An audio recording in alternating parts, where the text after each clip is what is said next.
다 오셨는데 옆에 보시고 한번 인사 한번 하시죠. 3일 동안 잘 지내셨습니까?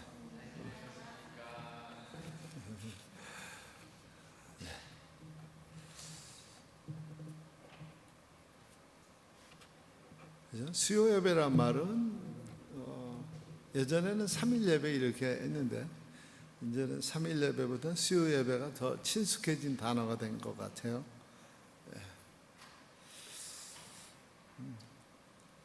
오늘은 우리가 요한복음 8장 31절에서 36절까지 말씀을 읽을 거고요. 오늘 주제는 참 자유라고 했습니다.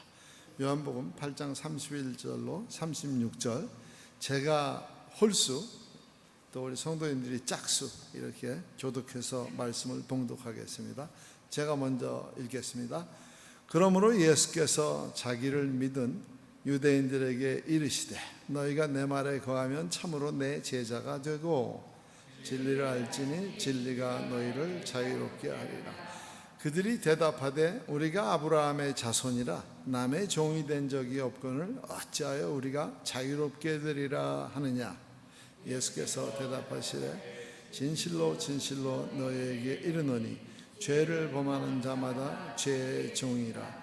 종은 영원히 집에 거하지 못하되 아들은 영원히 거하나니 그러므로 아들이 너희를 자유롭게 하면 너희가 참으로 자유로우리라. 아멘.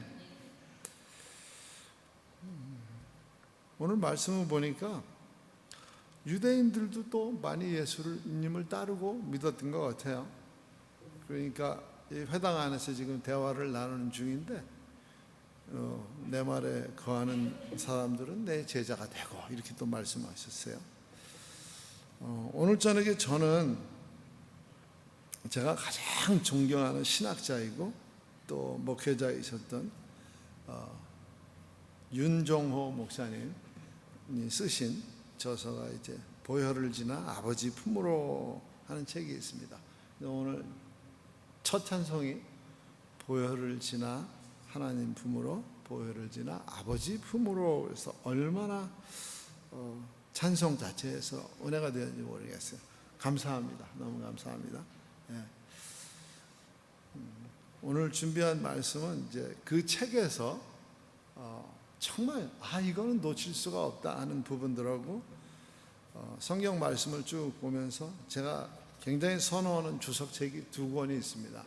매튜 헨리가 쓴 주석하고 그다음에 호크마 주석이라고 그러는 거 두 권을 굉장히 좋아하는데 두 권에서 많은 부분을 인용하고 참고하였습니다.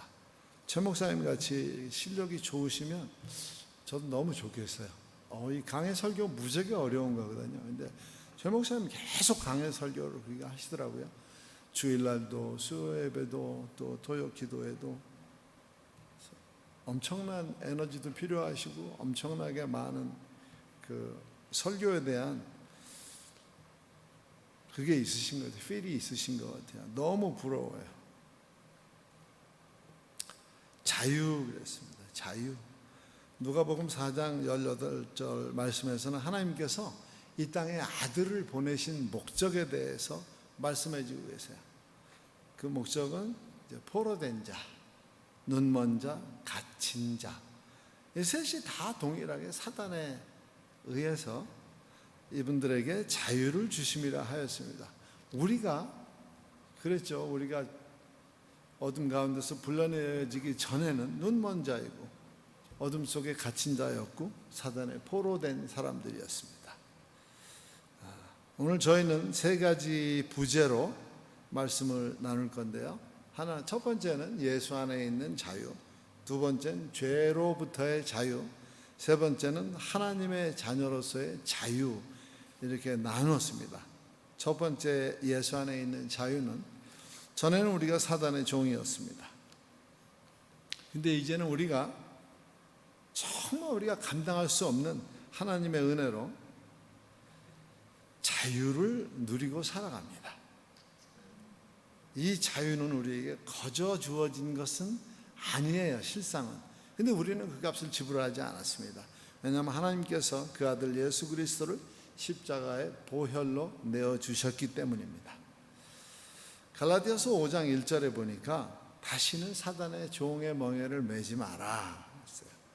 예수님께서는 우리를 부르실 때 예수님의 멍에는 가볍고 시온이 와서 쉬라. 내 앞에 와서 내 멍에를 매라. 너네 멍에는 날 주고 내 멍에를 메어라. 그렇게 말씀하셨어요. 갈라디아서에서는 다시는 종의 멍에를 매지 말라 이렇게 말씀하고 계시고요. 갈라디아서 5장 13절에는 또 이 자유함으로, 우리에게 주어진 자유함으로 이거를 육체의 기회로 삼지 말고 오직 서로 사랑의 종로로 타라 이렇게 했어요. 매튜 헨리 주석에서는 이 부분에 대해서 좀 이게 잘 안 와닿더라고요. 제가 이 구절을 읽으면서도 자유로 육체의 기회를 삼지 말라는 게 뭐지? 그러고 봤어요. 그랬더니 우리 육체는 부패할 거잖아요. 분명하게 부패할 거고 썩어 없어질 것이니까 이 부패할 것을 너무 그렇게 애착을 갖거나 또는 여기를 너무 탐닉하지 마라. 내 육체를 사용해서 뭐 하는 일에 대해서 이런 것들로부터 좀 멀리하라. 이 말씀이 육체로 기회를 삼지 말라 이렇게 말씀하신 것으로 해석하셨더라고요. 매튜 헨리에서는. 그리고 이 자유함은 우리에게 하나님 아버지께로 가는 유일한 길을 열어주셨어요. 요한복음 14장 6절에 보니까 예수님께서 내가 곧 길이요 진리요 생명이다. 나로 말미암지 않고는 아버지께로 올 자가 없다 그랬어요. 예수님 그분 자신이 자유이시기 때문에 우리에게 그 자유를 허락해 주시고 하나님께로 가는 그 길을 우리에게 허락해 주셨어요. 우리가 그 길 가는데 꺼리낌 없이 자유로이 갈 수 있습니다. 마태복음 20장 28절에 보니까 그 길을 열어주신 것은 지난 몇 주 동안 우리가 계속해서 말씀을 나눴던 하나님께서 예수 그리스도를 홀로 한 분이신 아드님을 십자가에 내어주셔서 대속물이 되셔서 우리가 이제는 더 이상 죄인이 아니기 때문에 하나님 앞에 갈 수 있는 길도 헌하게 열리고 휘장이 갈라졌잖아요. 하나님과 우리의 관계가 다 회복되어지고 그래서 우리는 정말 자유함을 마음껏 누릴 수 있는 하나님의 자녀가 되었습니다. 누가복음 4장 18절과 그 다음 절 말씀은 마치 이사야서 61장 1절로 3절을 이렇게 축약해 놓은 것 같아요. 줄여 놓은 것 같아요. 이사야서 61장 1절로 3절은 굉장히 길어요. 근데 그거를 짧게 줄여 놓은 게 이제 누가복음 4장 18절로 19절 말씀인 것 같아요. 주의 성령이 임하시니 가난한 자에게 복음을 전하시려고 내게 성령의 기름을 부으시고 나를 보내서 어디로? 믿지 않는 사람들, 포로된 사람들, 상처받은 사람들, 눈먼 사람들, 눌린 사람들, 이 사람들에게 하나님 은혜의 해, 그거는 희년을 하나님 은혜의 해라고 그래요. 희년은 구원을 선포하는 해예요. 그 구원을 선포하게 하려고 하셨다 하는 게 이제 이사야서 61장 1절로 3절 말씀이 전부 다예요. 근데 굉장히 길어요. 그래서 누가복음에는 짧게 그것을 축약한 것 같습니다.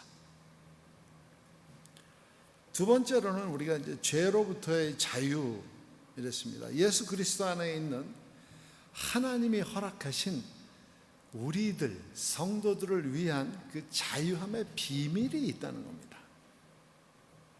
그 비밀을 고린도전서 1장 30절에 보니까 우리는 하나님으로부터 말미암고 예수 그리스도 안에 있습니다. 근데 예수님 역시 하나님으로부터 말미암았다 그랬어요. 하나님으로부터 났다 이렇게 하시고 우리에게 지혜와 의로움과 거룩함과 구원함이 되셨어요. 예수 그리스도 그분이.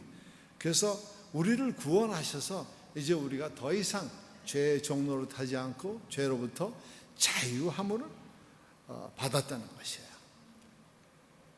여기는 하나님의 의가 반드시 동반해야 된다는 것이고요. 하나님의 의는 우리가 어떻게 우리에게 확증되었냐 하니 하나님께서 우리가 이미 연약하니까 늘 넘어지고 쓰러지고 뭐 뻑하면 쓰러지죠. 금방 이렇게 예배 잘 드리고 여기서 예배 잘 드렸어요. 나가고 집에 가려고 차를 타고 이제 이 둘이 가면 바로 시험 들거든요. 사단은 마치 우는 사자같이 우리를 문 앞에 기다리고 있다 그러니까 정말 조심하지 않으면 순간 우리가 자유함을 얻었다 하나 자유함을 누리고 사는 사람 같지 않는 모습들을 보일 수 있습니다. 우리가 아직 연약하고 죄인 되었을 때 하나님께서 예수 그리스도를 우리를 위해서 십자가에 죽으심으로 우리에 대한 하나님이 우리를 얼마나 사랑하시는가 하는 걸 확증하셨다는 거예요. 그 증거물이 예수 그리스도의 십자가 죽음이라는 것이죠. 우리에게 있어서 성도님들에게 있어서 참 자유란 오로지 하나님의 은혜 아래에서만 가능하다는 것입니다.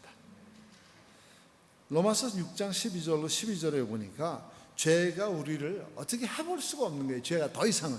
왜? 우리가 하나님의 예수 그리스도로 인해서 하나님의 자녀가 되었기 때문에 더 이상 이제 사단의 영역에 들어가 있지 않고 사단의 수하에 있지 않기 때문에 우리를 어떻게 해볼 수가 없어요.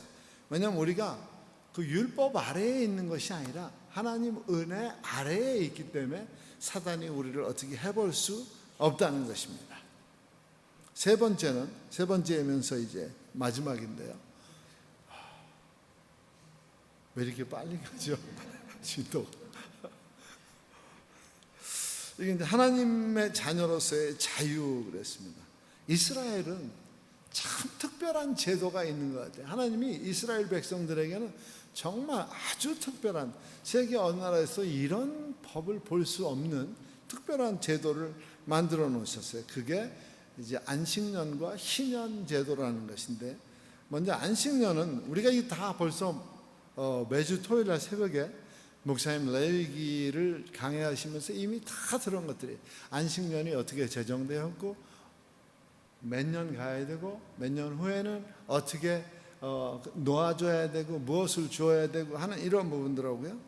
또 이것은 무엇을 위해서 준비되었고, 안식년은 히브리서 4장 9절에 영원한 안식을 이 땅에서 미리 맛보기 위해서 만들어 놓으신 거라는 거예요. 종에게서 탈피해서 이제 자유의 몸이 일정 시간이 지나면 자유의 몸이.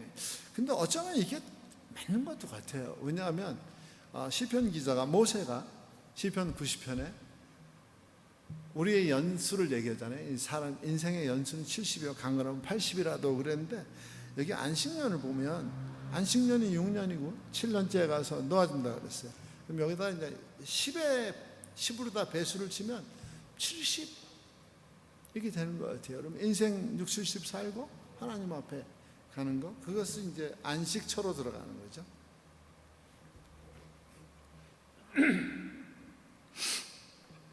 그리고 두 번째는 이제 희년 제도입니다. 안식년 제도는 6년하고 제 7년째에 가서 놓아주는 것이죠.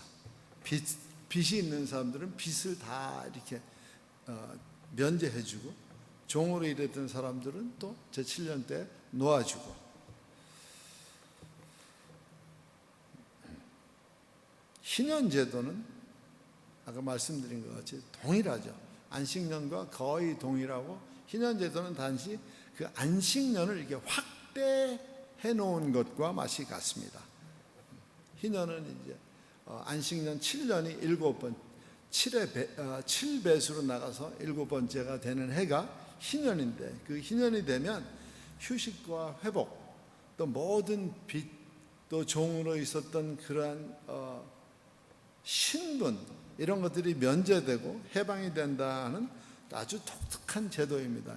레위기서 이것이 다 써 있습니다.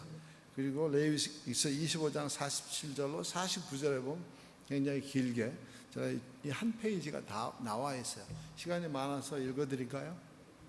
이미 벌써 다 알고 계시니까 제가 읽지는 않겠습니다. 근데 하나님께서는 얼마나 사랑이 많으신지요.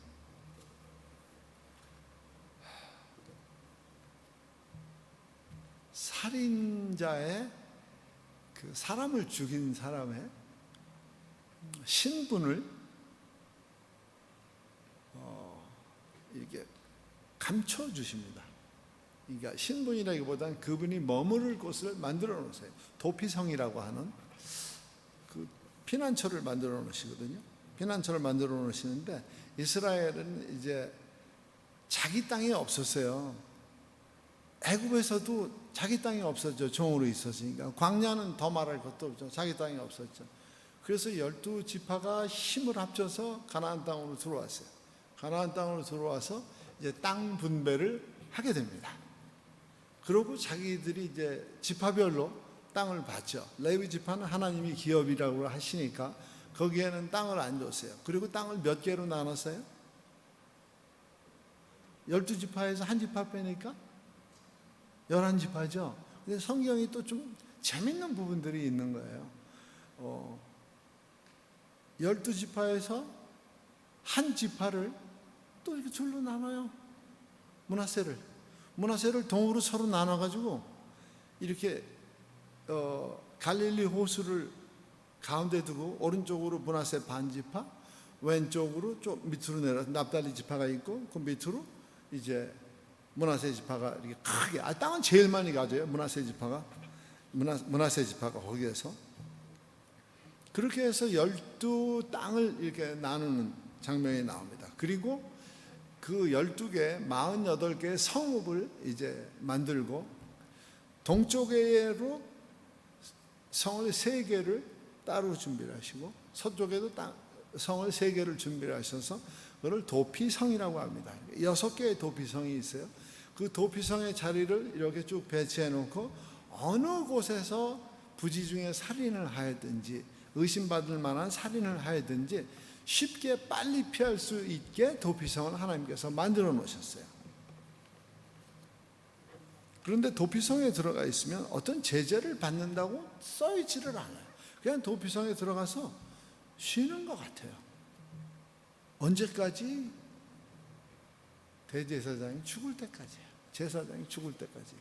이분이 제사장보다 더 오래 살면, 그죠? 그리고 이제 돌아가시면, 더 오래 살아서 제사장이 돌아가시면 그때 나와서 도피성을 나와서 자기 고향으로 가는.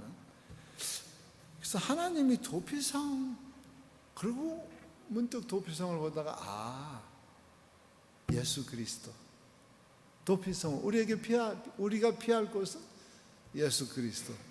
그렇구나. 우리가 이 땅에서 살인죄를 저지르지 않지만 날마다 우리 마음으로 많이 죽이기도 하잖아요. 우리 마음으로 많이 죽이기도 하고 온갖 흉한 죄를 다 저지르잖아요. 살인죄를 나는 안 저질러 이렇게 말해도 온갖 그보다 더한 죄도 저지를 거예요. 하나님께서는 예수 그리스도를 우리의 도피처로 만들어 놓으셨어요. 이거는 이스라엘 백성들이 도피성을 찾아가는 게 아니라 그냥 임하시는 거예요.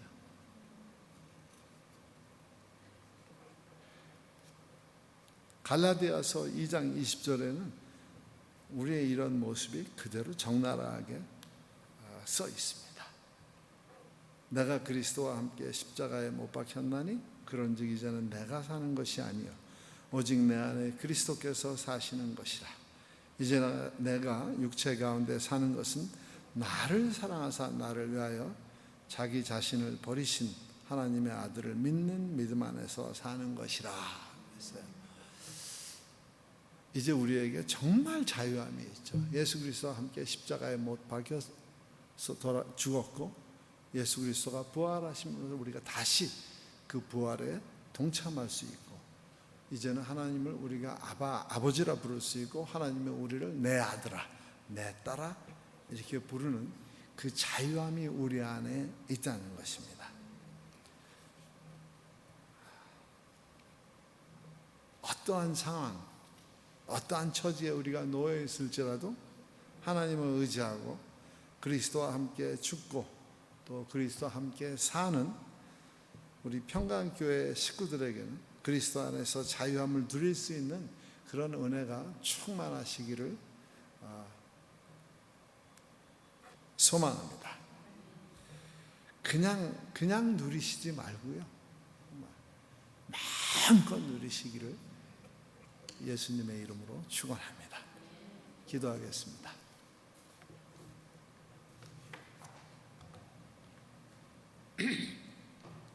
아버지 고맙습니다. 감사합니다. 우리는 이전에는 정말 사단의 종이었습니다. 사단이 이리 오라 하면 이리 오고 저리 가라 하면 저리 가고, 우리의 피 속에는 가인의 그 더러운 피가 아직도 남아있는 것을 압니다. 그러나 예수 그리스도께서 십자가에 돌아가시고 온몸에 피와 물을 다 쏟으시고 우리를 구속하셨습니다. 아버지, 그래서 우리는 이제 우리의 피가 예수 그리스도의 피로 정결케 되었음을 믿습니다. 아버지, 우리는 정말 세상에서는 하나님의 사람으로 살아가야 되는데도 불구하고 때로는 넘어지고 때로는 쓰러지고 때로는 그들과 함께 어울리기도 하며 살아갑니다. 그러나 우리의 본분을 잊지 않게 하여 주시옵시고, 우리가 하나님의 아들이고 우리가 하나님의 딸이고 예수 그리스도께서 우리를 위해 십자가에 돌아가심으로 인해서 이제 천국 시민권자라는 사실 앞에 늘 감사하며, 아버지가 원하는 것, 아버지가 우리로 여기에 가라 하면 갈 수 있는 믿음을 갖게 해주실 것 소망하고, 저리로 가라 하면 순종하며 나아갈 수 있도록 하나님 은혜 허락해 주시기를 소망합니다. 여기 땅끝이라고 하는 과테말라에 저희들을 불러주시고 교회를 세워주시고, 그래서 땅끝까지 하나님의 말씀이 증거되는 그 현장 속에 평강교회가 함께하기를 소망해서 여기에 교회를 세우신 줄로 믿사오니, 아버지, 온 평강교회 성도님들은 정말 하나님이 주신 그 놀라운 사명 앞에 감사함으로 주의 말씀을, 귀한 복음의 말씀을 증거하는 데 부족함이 없도록 은혜해 주시고 세워주실 것을 소망합니다. 감사하며 예수님의 이름으로 기도합니다. 아멘. 주님 가르쳐 주신 기도로서 오늘 예배를 마치도록 하겠습니다. 하늘에 계신 우리 아버지여, 이름이 거룩히 여김을 받으시오며 나라의 마옵시며 뜻이 하늘에서 이룬 것 같이 땅에서도 이루어지이다. 오늘날 우리에게 일용할 양식을 주옵시고, 우리가 우리에게 죄 지은 자를 사하여 준 것 같이 우리의 죄를 사하여 주옵시고, 우리를 시험에 들게 하지 마옵시고 다만 악에서 구하옵소서. 내 나라와 권세와 영광이 아버지께 영원히 있사옵나이다. 아멘.